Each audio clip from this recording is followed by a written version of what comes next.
after spending 11,679 crores, which is 30% of the project. అచ్చా, ఇప్పుడు దానికి ఏంటిది?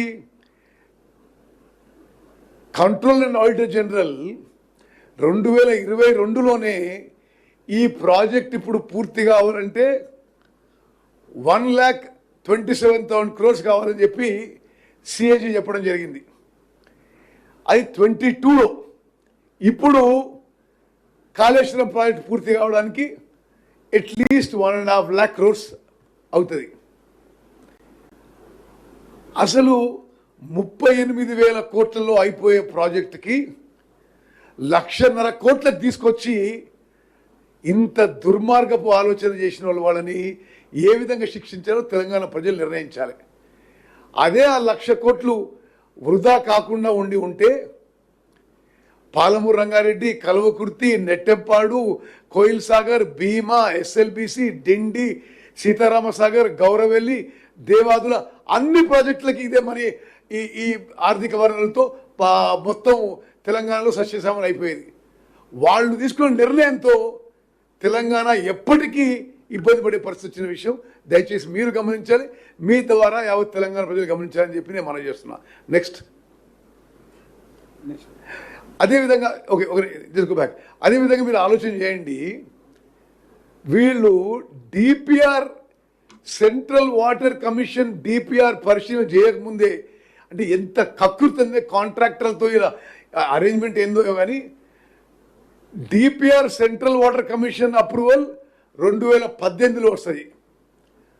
వీళ్ళు 2016లోనే కాంట్రాక్టర్లతోని ఒప్పందం చేసుకొని ఏమేం జరగాలో జరిగిపోయినాయి.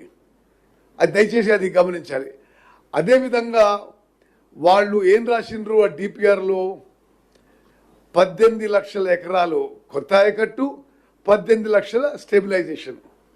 నేను మీకు ఒకటే విషయం చెప్తున్నా, ఇది చాలా ఇంపార్టెంట్ విషయం, మీరు హైలైట్ చేయాలి. మేము అధికారంలో వచ్చింది December 7, 2023. ఈ మేడిగడ్డ బ్యారేజ్ కొలాప్స్ అయిపోయింది October 2023లో. అంటే మేము అధికారంలో వచ్చిన తర్వాత ఒక్క చుక్క నీళ్లు కూడా మేడిగడ్డ, అన్నారం, సుద్దిల బ్యారేజ్ నుంచి ఉపయోగించలేదు. మేము అధికారులు వచ్చిన తర్వాత మేడిగడ్డ ఏదైతే వాళ్ళు కాళేశ్వరం ప్రాజెక్ట్ గుండెకాయ అన్నారో ఒక్క చుక్క కూడా మేడిగడ్డ, అన్నారం, సుందర నుంచి ఉపయోగించలేదు.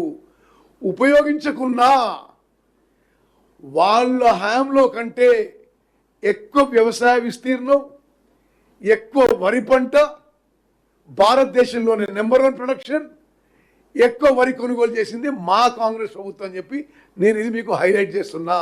అంటే ఇదంతా పచ్చి అబద్ధం, బూటకం, వాళ్ళు ఒక ప్రొపగండా టైప్ చేస్తూ వచ్చిన విషయం కూడా నేను మనవి చేస్తున్నా. Okay, next you can continue. ఇది మనకి ఈ 2 ప్రాణిత చేవల ప్రాజెక్టు, కాళేశ్వరం ప్రాజెక్టు 2 కనుక ఈ పవర్ కంపేర్ చేసుకుంటే కనుక అంటే లిఫ్టింగ్ ఆఫ్ వాటర్ విషయంలో కానీ పవర్ కన్జంప్షన్లో కానీ తీసుకుంటే మనకి ప్రాణిత చేవల్లో 483 మీటర్స్ మనము వాటర్ టోటల్గా అంటే స్టార్టింగ్ పాయింట్ నుంచి చివరి పాయింట్ దాకా 483 మీటర్స్ హైట్ లిఫ్ట్ చేయడం జరుగుతుంది. అది వేరే కాళేశ్వరం ప్రాజెక్ట్ దగ్గరకు వచ్చేటప్పటికి 530 మీటర్స్ మనం వాటర్ లిఫ్ట్ చేస్తాం. అలాగే టోటల్ పవర్ డిమాండ్ వచ్చి ప్రాణిత చేవల్లో 3,466 మెగావాట్స్ ఉంటుంది. కాళేశ్వరం దగ్గరకు వచ్చేటప్పటికి 8,450 మెగావాట్స్ మనకి పవర్ కన్జంప్షన్ ఉంటుంది. నెక్స్ట్